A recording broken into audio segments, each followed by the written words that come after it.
Hello everyone, मेरा नाम ममता है और मैं ऑस्ट्रेलिया में रहती हूँ। और आज मैं इस वीडियो में आपको शेयर करने वाली हूँ टिप्स और आप रेज्यूमे कैसे बना सकते हो और उस रेज्यूमे से आप कैसे हायर हो सकते हो ऑस्ट्रेलिया में। सो फर्स्ट ऑफ ऑल हम स्टार्ट करते हैं। आपका रेज्यूमे 1 से 2 पेज लॉन्ग नहीं होना चाहिए अगर आप कैजुअल और पार्ट टाइम जॉब्स के लिए अप्लाई कर रहे हो। इफ़ प्रोफेशनल जॉब्स के लिए अप्लाई करो तो एक डिफरेंट स्टोरी है, बट कैजुअल और पार्ट टाइम के लिए 2 पेज ही काफ़ी है, उससे ज़्यादा बिल्कुल नहीं। क्योंकि एम्प्लॉयर आपके रेज्यूमे को ओपन ही नहीं करने वाला और स्ट्रेट अवे आपको रिजेक्शन दे देगा। सेकेंड, आपका रेज्यूमे हमेशा स्टार्ट में आपके पर्सनल डिटेल्स होने चाहिए। काफ़ी स्टूडेंट्स अपने पर्सनल डिटेल्स को साइड में लिखते हैं या बहुत ज़्यादा डाउन में लिखते हैं। नहीं, आपको एंड में भी नहीं लिखना है, आपको टॉप में लिखना है। आपका full name, email ID and phone number. And one more thing to remember कि इसमें प्लीज़ अपने डीएक्टिवेटेड किए हुए email ID and phone number मत लिखो। मैंने बहुत स्टूडेंट्स को देखा है कि जो अपने नंबर डीएक्टिवेट हो चुका है, जो ईमेल आईडी वो यूज़ ही नहीं करते, वो अपने रेज्यूमे में लिखते हैं। तो आपको एम्प्लॉयर अगर कांटेक्ट भी करेगा तो आपको पता भी नहीं चलेगा। और यहाँ पे एम्प्लॉयर मोस्टली आपको ईमेल आईडी से ही कांटेक्ट करेगा। 99% आपको ईमेल थ्रू ही मैसेज आएगा। आपको फ़ोन के फ़ोन नंबर के थ्रू तो आपको बहुत शायद 1-2 दिन के बाद आएगा जब आप एम्प्लॉयर से मीट कर लोगे, बट उससे पहले आपको आना चांसेस बहुत रेयर है। सो आपका ईमेल आईडी हमेशा एक्टिवेटेड होना चाहिए। नेक्स्ट है कि उस सेकेंड स्टेप में आपको लिखना है आपकी प्रोफेशनल समरी। प्रोफेशनल समरी में काफ़ी स्टूडेंट्स क्या कर देते हैं कि उनकी हॉबी क्या है, उनको क्या पसंद है, उन्होंने क्या करा है, वो सब लिखते हैं। नहीं, आपको प्रोफेशनल समरी में ये सब नहीं लिखना है। आपको लिखना है कि आपके अंदर क्या स्किल्स है, आप उसको ना अपने प्रोफेशनल समरी में आप कनेक्ट करो। आपके अंदर क्या स्किल्स है, जो जॉब के लिए आप अप्लाई कर रहे हो ना, उसके रिलेटेड आप अपनी प्रोफेशनल समरी बनाओ। अगर आपको बनाने में कन्फ्यूजन है ना, तो आप क्या करो, आप डायरेक्टली, अभी तो चैट जीपीटी है तो उसको जाके आप पूछ सकते हो। आप उसको लिखो कि आपको क्या क्या चीज़ों में इंटरेस्ट है, मतलब आप जो जॉब के लिए अप्लाई कर रहे हो ना उसके, जैसे कि I am hard working, I am very motivated, ऐसे करके आपको प्रोफेशनल समरी में अपने आप पॉइंट्स को कनेक्ट करना है। और वो 2 से 3 लाइन ज़्यादा नहीं होना चाहिए, तो इसलिए वो बहुत शॉर्ट होता है। थर्ड में आपको लिखना है आपके स्किल्स। अब ये स्किल्स में काफ़ी स्टूडेंट्स क्या करते हैं कि टेक्निकल स्किल्स डाल देते हैं। नाउ टेक्निकल स्किल्स आप डाल सकते हो, like some of the computer skills, आपको माइक्रोसॉफ्ट आता है, आप ऐसा कुछ डाल सकते हो, बट आपको कंप्लीटली अपने टेक्निकल स्किल्स नहीं डालने, specially the IT students. No doubt, but अभी आप कैजुअल जॉब्स के लिए अप्लाई कर रहे हो तो आप वैसी स्किल्स डालो जो जिस जॉब के लिए आप अप्लाई कर रहे हो।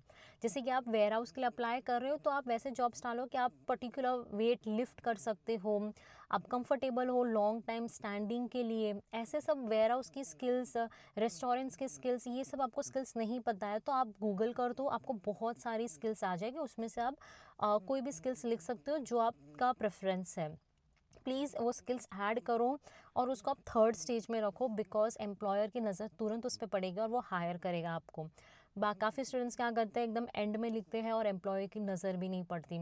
फिर नेक्स्ट स्टेप में आपको जाना है आपका वर्क एक्सपीरियंस। तो वर्क एक्सपीरियंस में जो रिसेंटली आपने जॉब करी है या फिर आप करंटली कोई जॉब कर रहे हो तो उसके बारे में आपको लिखना है। और वो जॉब का रोल कौन सी कंपनी में किया आपने, और आपने कब स्टार्ट किया और कब एंड किया, वो भी आपको मेंशन करना है। आप उसको स्किप मत करो, बिकॉज एम्प्लॉयर को नहीं पता होगा, तो वो लिखना बहुत ज़रूरी। और फिर आपने जैसे कि वर्क एक्सपीरियंस हो गया, आपका जो जॉब रोल हो गया सेकेंड लाइन में। नेक्स्ट थर्ड लाइन में आप लिखो कि आपकी रिस्पॉन्सिबिलिटीज़ क्या थी, आपका रोल क्या था। फिर सेक्शन बाय सेक्शन लाइन, एक के नीचे पॉइंट 1 पॉइंट 2। तो एक लाइन में लिखो आपने, आपकी ये रिस्पॉन्सिबिलिटी थी, सेकेंड लाइन में दूसरी रिस्पॉन्सिबिलिटी, जैसे कि आप टीम वर्क में काम करते थे, कभी आपने मशीन हैंडलिंग भी किया है। तो ऐसे करके आप अपने रिस्पॉन्सिबिलिटी को हाईलाइट करके उसको लिखो। फिर जो स्टूडेंट्स के पास वर्क एक्सपीरियंस नहीं है, कोई प्रॉब्लम नहीं है। What you have to do, you just have to write it down, whatever certificates you have learned, आपने कोई भी अचीवमेंट करी है अपने स्कूल या अपने कॉलेज लाइफ में, कोई भी प्रोजेक्ट्स करा, उसके रिलेटेड भी आप लिख सकते हो। या फिर आपको कोई काम आता है, जैसे रेस्टोरेंट के काम के लिए आपके पास एक्सपीरियंस नहीं है, आपने काम नहीं किया, बट आपको एक्सपीरियंस, आपको नॉलेज है, राइट। हमें रेस्टोरेंट्स का पता है कि वो किचन हैंड या वेटर का होता है, तो उसके रिलेटेड आप लिख सकते हो कि मतलब आपने इंडिया में बैक में काम किया था, तो वैसे करके आप शो कर सकते हो, कोई इशू नहीं है उसमें। नेक्स्ट स्टेप होता है आपकी एजुकेशन। अब एजुकेशन में प्लीज़ स्टूडेंट्स आपके इंडिया की एजुकेशन भी लिखो और आप यहाँ पे क्या स्टडी कर रहे हो वो भी लिखो. If you are doing bachelors और masters, write it down and which year you started, which month you started and when you are gonna complete it. Yes, you have to write it down which year which month you are gonna end the course. तो वो भी बहुत important है because यहाँ पे employer को वो भी जानना रहता है कि आप क्या कर रहे हो अभी. नाउ मैनी स्टूडेंट्स मुझे ये भी पूछते हैं कि मुझे अपना वीज़ा स्टेटस डालना चाहिए. वेल, आपको डालने की ज़रूरत नहीं है बिकॉज क्योंकि यहाँ पे ऑस्ट्रेलिया में रेज्यूमे के अंदर एक अवेलेबिलिटी का सेक्शन आता है जो नेक्स्ट टू एजुकेशन के बाद you have to write it down after education. तो इन दैट आपको अवेलेबिलिटी लिखनी है ना. अवेलेबिलिटी में आपको वेरी क्लियर होना चाहिए. आपको स्पेसिफिकली लिखना है कि आप कौन से डेज अवेलेबल हो, आप वीकेंड्स पे हो कि नहीं, और आप मॉर्निंग शिफ्ट के लिए अवेलेबल हो, आप इवनिंग के लिए हो, आप नाइट शिफ्ट के लिए हो. आप टाइमिंग भी लिख सकते हो कि मैं 8 AM से लेके 12 PM तक ही अवेलेबल हो, तो कोई प्रॉब्लम नहीं है. यहाँ पे एम्प्लॉयर बहुत ओपन होते हैं.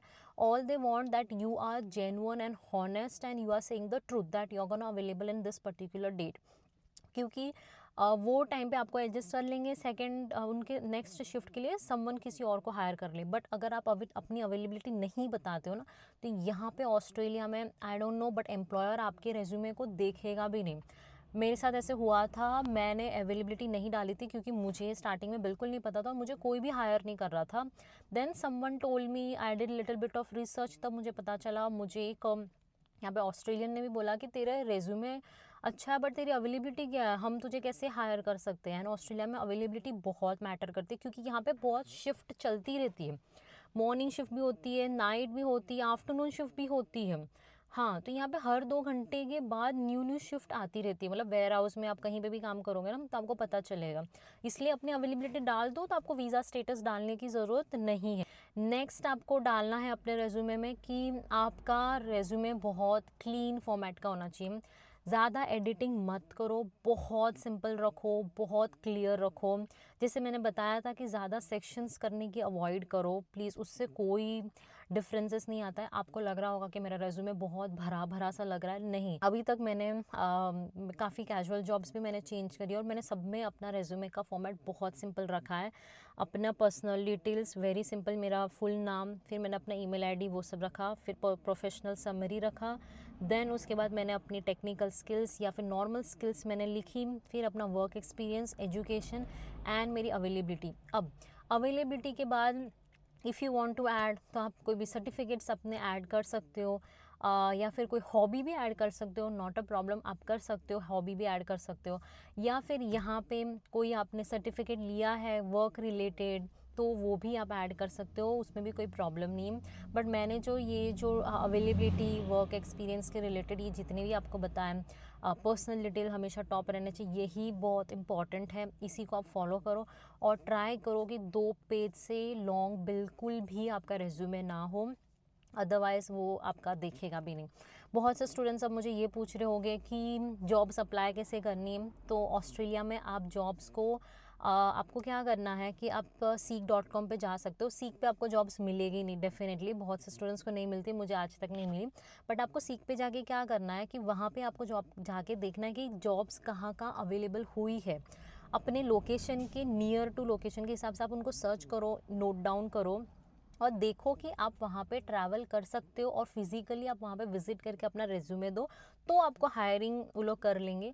अदरवाइज़ आप सबमिट करोगे तो आपको कभी रिस्पॉन्स नहीं आएगा. ऑस्ट्रेलिया में जितना आप फिज़िकली विज़िट करोगे ना, trust me guys, trust me, जितना फिज़िकली विज़िट करोगे उतना आपको जल्दी रिस्पॉन्ड मिलेगा, उतना जल्दी आपको हायर करेंगे वो लोग. मेरे साथ भी ऐसा ही हुआ.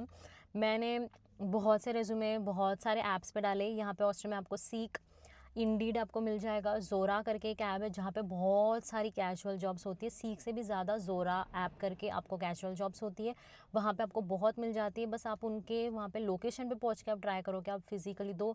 दूसरा आपको ये करना है कि नियर टू एरिया में जहाँ पे भी आपको शॉपिंग सेंटर दिखते हैं, आपको स्टोर्स दिखते हैं जहाँ पे आप रहते हो, वहाँ पे जाओ और उनसे पूछो कि is there is any job available, I am looking for job, ऐसे करके आप उनको बोलो. एंड आप उनको रेज्यूमे दो अपना, तो या फिर उनको जाके बोलो कि I am looking for manager to submit my resume, so can I speak with the manager. तो वो जो एम्प्लॉई होगी वो आपको मैनेजर से मिलाएंगे और उसको रेज्यूमे दे के अपना छोटा सा स्पीच प्रिपेयर करो और उसके सामने आप प्रेजेंट करो। तो कई बार वो आपको ऑन द स्पॉट हायर कर लेते हैं, कई बार वो आपको कहेंगे कि हम आपको अपडेट करेंगे और आपका ईमेल आईडी और फ़ोन नंबर ले लेंगे, और फिर वो आपको 1-2 दिन में आपको मैसेजेस कर सकते हैं। There is 80% chance I can say, because मेरे साथ ऐसे ही हुआ था।